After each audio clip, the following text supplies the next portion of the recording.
Olá, boa noite. E aí, vamos para mais uma aula? Mais uma aula? Não, vamos iniciar a nossa aula. Eu vou colocar aqui os slides para a gente ajudar na didática, né? Então, boa noite. Meu nome é professora Sheila Passoni, sou professora da disciplina Responsabilidade Social e Ambiental. Estão aqui no primeiro slide todos os meus contatos nas minhas redes sociais, fique à vontade. Galera, é, tem aqui uma ementa que a gente tem que cumprir dessa disciplina, ela é muita coisa, né?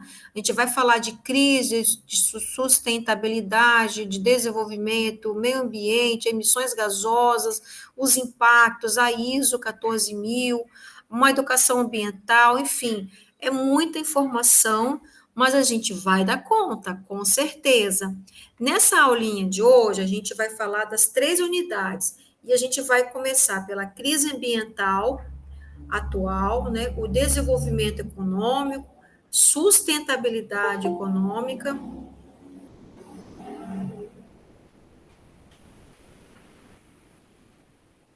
Ei, Vanessa, tudo bom? Eu já comecei já estou no segundo slidezinho só, tá? Então, quando eu for começar a apresentar, você conversa comigo pelo microfone, que eu não vou ver o chat, tá bom? Eu vou voltar de novo, tá? Sou a professora Sheila, viu? Seja bem-vinda. Então, olha, nós vamos falar dessas 3 unidades, né? Crise ambiental atual, desenvolvimento econômico, sustentabilidade econômica, até o que é essa questão da sustentabilidade. E, por último, eu vou falar de saúde e ação humana sobre o ambiente.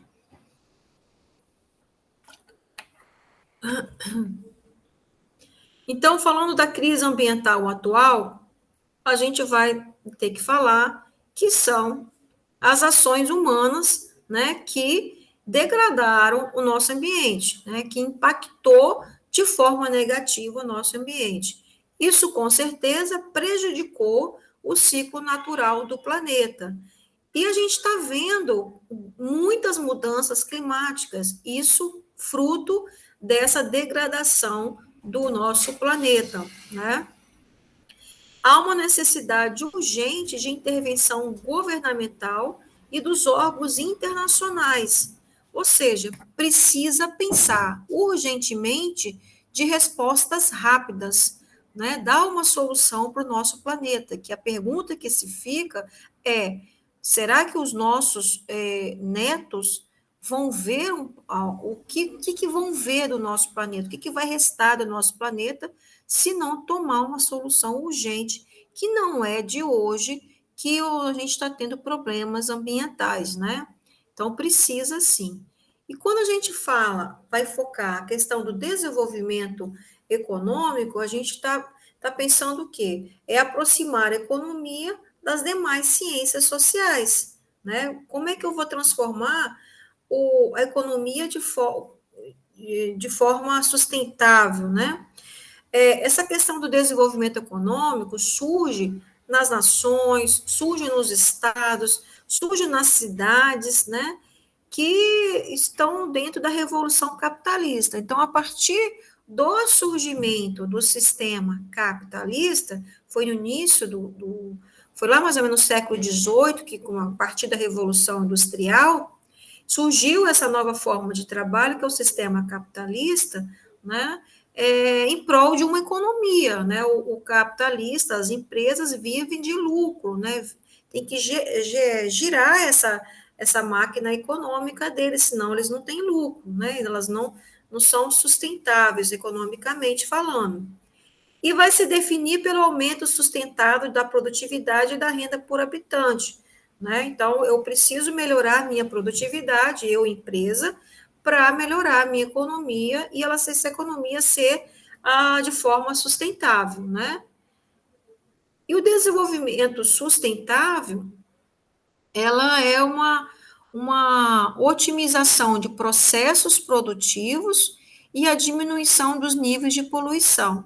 A partir do momento que começou a surgir as fábricas, as indústrias, começaram a poluir, né? Poluir o ar, poluir as águas, e a gente começou a ver que esse desenvolvimento, essa questão da economia, que ela é importante para a nação, é importante para o Estado, para as cidades, ela tem que ser de forma sustentável, ela tem que pensar numa questão de redução ou eliminação dos níveis de poluição, né? Toda essa questão da produção dela, ela tem que pensar, né, como é que eu vou jogar os meus dejetos, né, da minha produção para não agredir o meio ambiente, né? Então, há uma integração entre as práticas econômicas que precisa gerar riqueza, as práticas financeiras que eu vou transferir, né, essas riquezas geradas, né, em prol de uma melhoria da minha cidade, a melhoria da minha rua, e as práticas governamentais que vão pensar em políticas públicas. Essa integração dessas práticas econômicas, financeiras e governamentais tem que visar o crescimento econômico da região, tem que preservar os recursos disponíveis e garantir a manutenção do próprio crescimento. Então, é importante ter uma empresa, sim, ela tem que desenvolver economicamente, ela tem que ser também sustentável, ela tem que pensar como é que eu posso preservar os recursos da natureza, né? Eu preciso, senão daqui a pouco vai acabar as montanhas, vai acabar os morros, vai acabar tudo. Por que tem que ter montanha, tem morro? Porque vai reduzir a velocidade do vento. Então, tudo isso, essas pecinhas da natureza, elas são importantes, elas estão aqui porque elas são importantes. E o homem vai destrói tudo, né? E isso não está sendo bacana, que a gente está vendo o quanto que o nosso planeta está sendo agredido, né? E aí a gente vai ter que falar de saúde e ação humana no meio ambiente, né? Isso tem que ser, o ambiente tem que ser de forma equilibrada, né? Tem que consolidar a importância da saúde e a importância da saúde ambiental, né? O quanto que as pessoas sofrem com respirar, pneumonia, rinite, por conta da poluição. Então, esse ambiente tem que ser equilibrado, não é? Então, o que aconteceu? As indústrias foram aparecendo a partir da Revolução Industrial, né? E houve o quê? Um aumento da população, né? E esse aumento altera praticamente a região.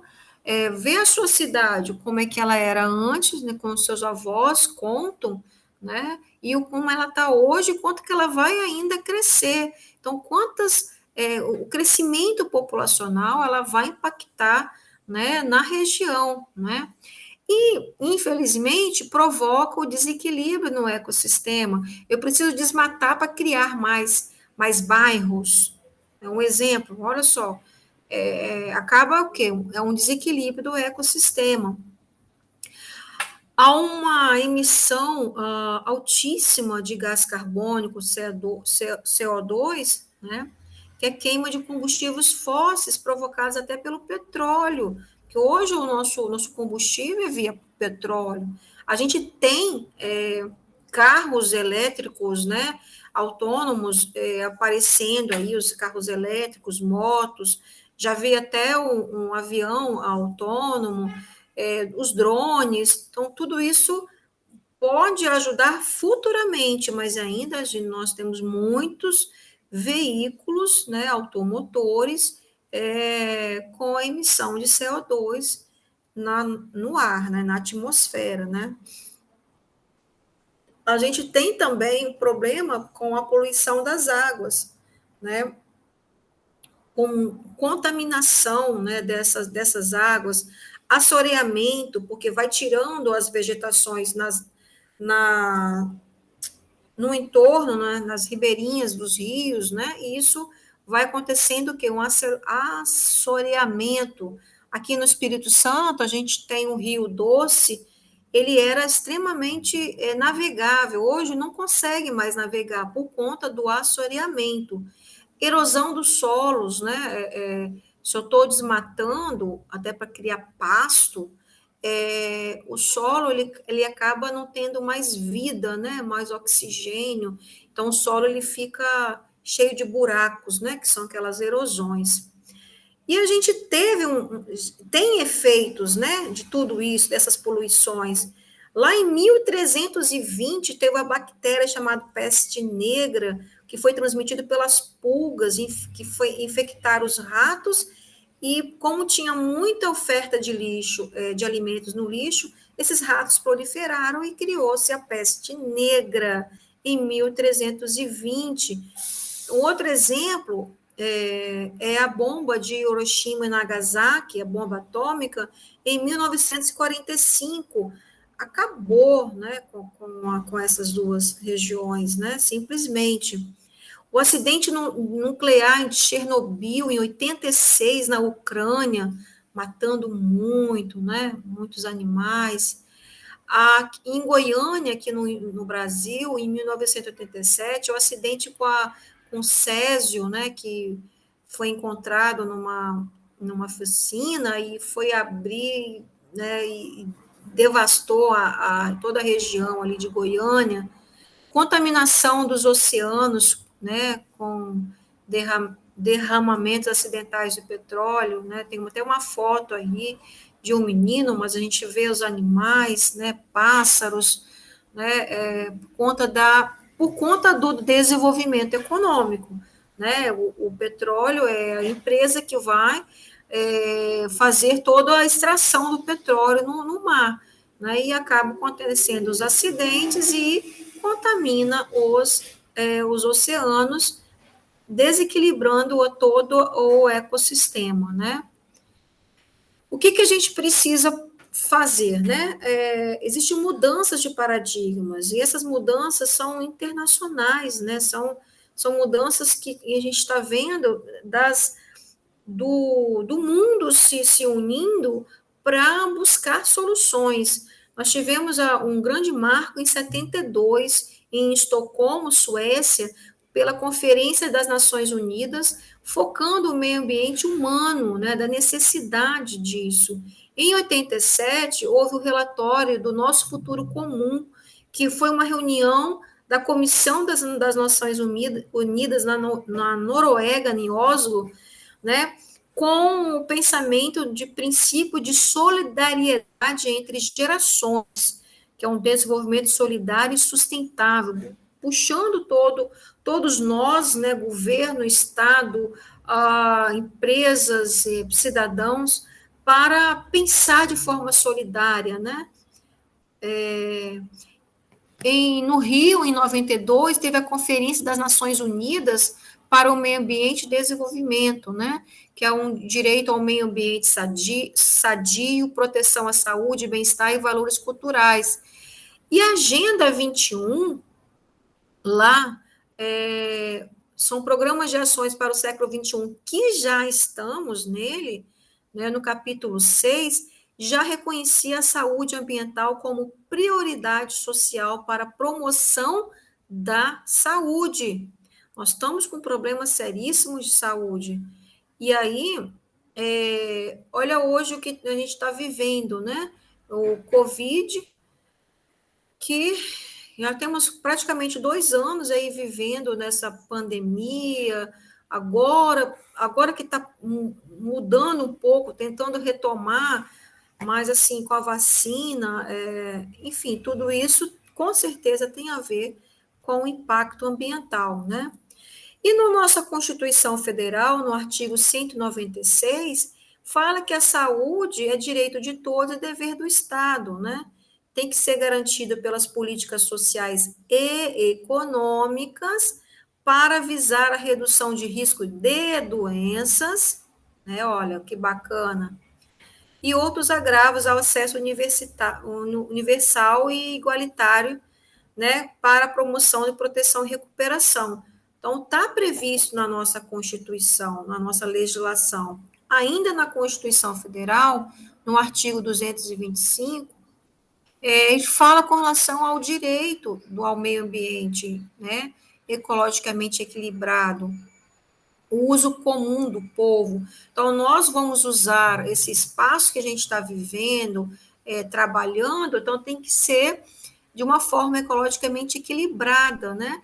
Essencial a sadia qualidade de vida, né? Como é que eu vou jogar, eu, empresa, os dejetos no rio? De que forma? A fumaça das chaminés, né, dos fornos, na atmosfera. Então, tem que pensar dessa forma equilibrada, pensar na qualidade de vida, né?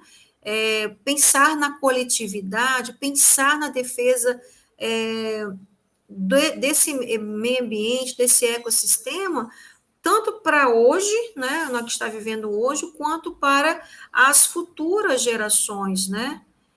E a gente tem uma vigilância em saúde ambiental que foi estruturada por um subsistema nacional de vigilância em saúde ambiental, né, que foi regulamentada em 2005, né? É, aqui a ideia não é ler tudo, mas a gente só para entender que esse subsistema, que é o Cinvisa, ele está promovendo ações, né, junto aos órgãos e entidades públicas e privadas, né, até as empresas de terceiro setor, pensando na vigilância em saúde ambiental, promovendo a saúde, com a promoção da saúde ambiental, prevenção e controle dos fatores de risco. Tá? Isso é para pensar na nossa saúde, né? Por quê? Voltando aqui um pouquinho, esse fator das doenças e outros agravos de saúde, em especial a água para consumo humano. A gente tem que ter uma água potável, né? Com relação ao ar, o ar tem que estar com mais oxigênio do que CO2, né? O solo, né? O solo tem que estar fértil para poder produzir. Com relação aos contaminantes ambientais e substâncias químicas, que muitas vezes são jogados sem nenhum respeito à natureza, ao ser humano, aos desastres naturais. A gente está vendo terremotos no Brasil, né? A gente está vendo ciclones acontecendo. Eu nunca ouvi falar, mas dizem que já aconteceu lá atrás, mas já está voltando. Acidentes com produtos perigosos, principalmente nas nossas rodovias, a gente vê essas cegonhas, né, essas cargas, né, acontece um acidente e destrói toda uma região,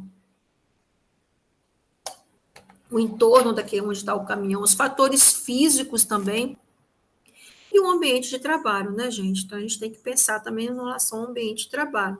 Então, o que se sabe? 1 bilhão, gente, 1 bilhão de pessoas no mundo está atualmente sem acesso ao abastecimento de água. No mundo.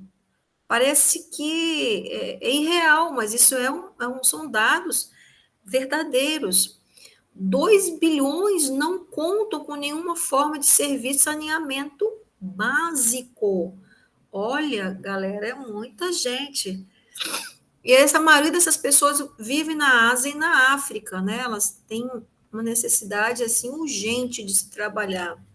E o que se sabe que o consumo de água contaminada, né, por agentes biológicos ou químicos, é o grande provocador aí à saúde, né? Principalmente a diarreia, infecções gastrointestinais. Quando é verão, vai muita gente nos litorais, e isso é jogado, os dejetos no mar, nos rios. O gastrointestinal é uma doença mais comum quando se dá no verão. E infecção gastrointestinal mata cerca de 2 milhões de pessoas no mundo. E atingindo aí 1,5 milhão de crianças, né?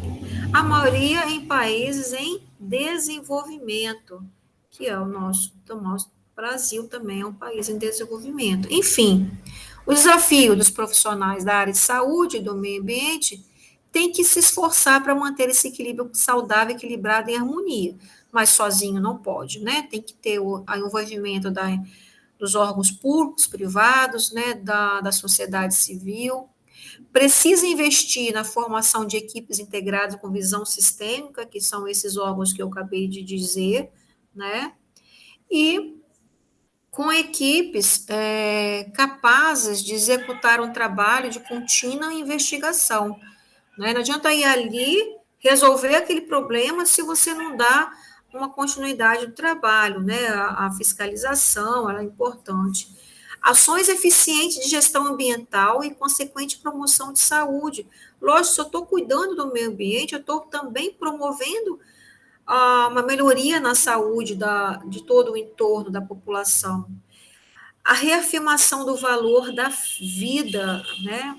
O quanto que a vida ela tem um valor muito grande. E essa pandemia, né, ela fez muita reflexão com relação a isso, né, da gente pensar o quanto que é importante lavar bem as mãos, higienizar, para a gente garantir a nossa vida, porque senão vem um vírus que pode matar você, os seus familiares, ao que uma ressignificação da importância da equidade para todos os seres humanos. Quem sabe, né, gente, que essa pandemia pode nos ajudar. Sempre gosto de trazer umas frasezinhas de efeito, né? Não existem problemas ambientais, não tem. Existem apenas sintomas ambientais de problemas humanos. Por que isso, gente? Por que isso, né?